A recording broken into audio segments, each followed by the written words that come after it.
Good morning, students. So today again we are moving with the same chapter number 13, magnetic effect of electric current. तो हमारे जो previous lesson था उसमें हमने क्या पढ़ा कि what is electric motor. Electric motor क्या है? It is a device which converts electrical energy into mechanical energy. उसका हमने प्रिंसिपल पढ़ा कि उसका प्रिंसिपल क्या है. Means when a coil, a current carrying coil is kept in the magnetic field, it experiences a force due to which it rotates and we get the mechanical energy or work. तो ये हमने पढ़ा principal. फिर हमने उसका पढ़ा था कि उसके कौन कौन से पार्ट्स होते हैं. जो इलेक्ट्रिक मोटर है उसके डिफरेंट पार्ट्स के बारे में पढ़ा था, उसके डिफरेंट पार्ट्स की फंक्शंस के बारे में पढ़ा था. आज हम पढ़ेंगे how the electric motor work, कि इलेक्ट्रिक मोटर वर्क कैसे करती है, किस तरीके से उसमें इलेक्ट्रिकल एनर्जी मैकेनिकल एनर्जी में कन्वर्ट होता है, यानी कि कैसे इलेक्ट्रिसिटी की वजह से जो कॉइल है वो फोर्स एक्सपीरियंस करके रोटेट होती है और हमें मैकेनिकल एनर्जी यानी कि वर्क ऑब्टेन्ड होता है. तो चलिए स्टार्ट करते हैं. एक बार रिवाइज कर लेते हैं. इसमें ये 2 पोल्स ऑफ मैग्नेट है. इसमें हम इलेक्ट्रोमैग्नेट यूज करते हैं which is a powerful magnet, strong magnet होता है. यहाँ पे हमारी रेक्टेंगुलर कॉइल है. मान लीजिए हमने इसको दे दिया A, B, C, D. ये हमारी रेक्टेंगुलर कॉइल है. ये हमारी 2 स्प्लिट रिंग्स है R1 and R2. These are the 2 carbon brushes. This is the battery. ये हमारा इलेक्ट्रिक मोटर का स्ट्रक्चर है. Now when we start the flow of electric current, जैसे ही flow of electric current start होता है, we can see the direction of the electric current. So in CG arm of this rectangular coil, the direction of the electric current is upwards. अगर हम इस तरीके से देखें तो ये जो कॉइल है इस CG arm में जो इलेक्ट्रिक करंट की डायरेक्शन है वो upwards है. But in this arm AB, the direction of the electric current is downwards. इसमें इलेक्ट्रिक करंट upwards जा रहा है, इसमें इलेक्ट्रिक करंट डाउनवर्ड्स जा रहा है. So according to the Fleming's left hand rule, what is the direction? अगर हम यहाँ पे मैग्नेटिक फील्ड की डायरेक्शन देखें तो हमें अच्छे तरीके से पता है मैग्नेटिक फील्ड जो लाइंस है वो कहाँ से कहाँ जाती है. It's direction is from north pole to south pole.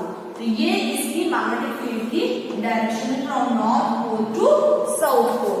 तो ये मैग्नेटिक फील्ड की डायरेक्शन है. So according to the left hand rule, Fleming's left hand rule, we can find out the direction of the force exerted on this arm and on this arm.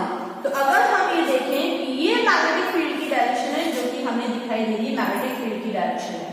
But what is the direction of electric current in this arm? It is upwards. तो हम इसको upward कर देंगे इस तरीके से.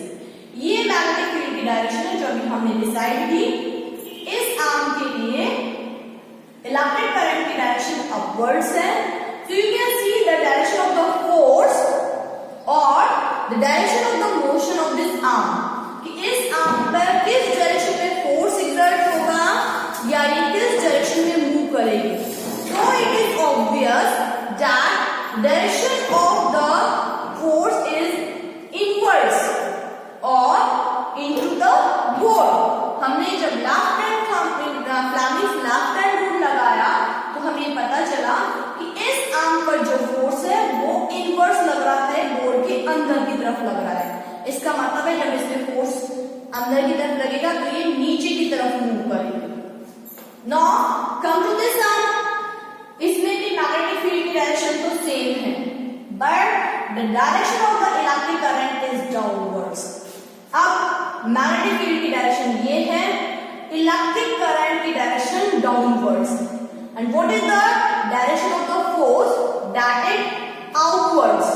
ये बाहर की तरफ है, आउटसाइड ऑफ द बोर्ड. इसका मतलब है इस पर जो फोर्स लगेगा वो बाहर की तरफ लगेगा, ऊपर की तरफ लगेगा, जो कि हमें इस बोर्ड से बाहर की तरफ आता हुआ दिखाई देगा.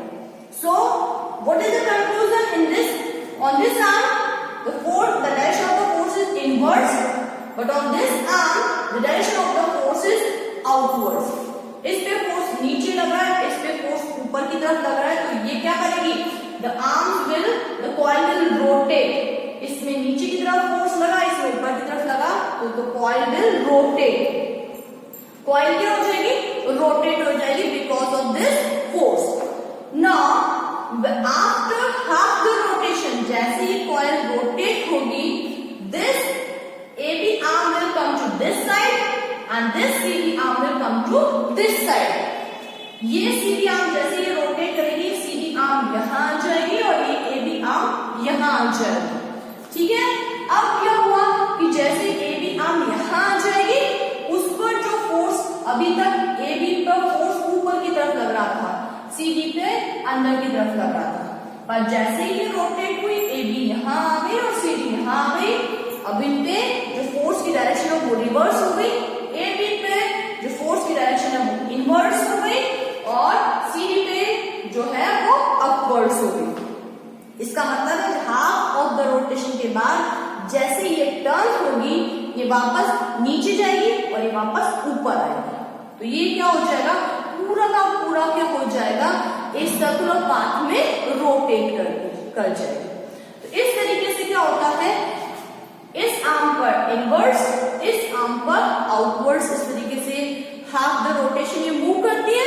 फिर ये आर्म यहाँ आ जाती है, ये आर्म यहाँ आ जाती है और इन पे फोर्स की डायरेक्शन भी क्या हो जाती है?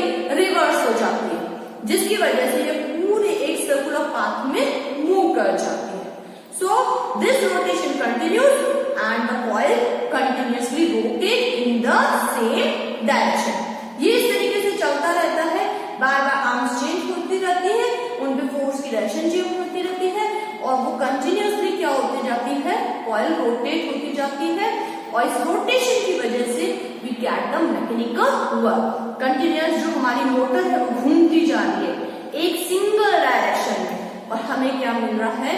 उससे मैकेनिकल एनर्जी, या हम उससे कोई भी वर्क कर सकते हैं. जैसे कि हमारे घर में पानी चढ़ाने की मोटर होती है, उससे हम पानी लिफ्ट करते हैं तो कुछ हाइट पर, या कोई और वर्क है, हमारे कूलर की मोटर है, हमारे पंखे की मोटर है, इन सब में क्या होता है? इलेक्ट्रिकल एनर्जी कंज्यूम होती है और उससे कोई ना कोई मैकेनिकल एनर्जी ऑब्टेन होती है, या हम कहते हैं उससे कोई ना कोई वर्क होता है. तो ये सारी की सारी जो मोटर्स, इलेक्ट्रिक मोटर्स है, वो इसी तरीके से वर्क करती है. आई होप आप ये समझ रहे होंगे कि किस तरीके से ये वर्क कर रही है और ये कंटिन्यूसली क्या हो रही है? एक ही डायरेक्शन में मूव करती जा रही है. तो ये हो गया हमारा इलेक्ट्रिक मोटर. तो जो भी इसका सबसे पहले आप ये देखिए कि अगर क्वेश्चन होता है व्हाट इज इलेक्ट्रिक मोटर, तो हमें ये पता होना चाहिए इलेक्ट्रिक मोटर है क्या. हमें उसका प्रिंसिपल नहीं बताना है, हमें बताना है कि क्या है. फिर हमें अगर प्रिंसिपल पूछा जाए तो what is the on what principal it is based, तो हमें उसका प्रिंसिपल बताना है, ना कि ये बताना है कि ये क्या चीज है. It converts, it is a device, it is used to convert electrical energy into mechanical energy. ये नहीं बताना है, हमें बताना है कि इसका प्रिंसिपल क्या है, उसके हर पार्ट का फंक्शन हमें पता होना चाहिए और ये कैसे वर्क करता है वो हमें पता होना चाहिए. ठीक है. So I hope you have understood the content. So do practice of this diagram so that you can easily explain the working of the electric motor. That's all for the day. Thank you.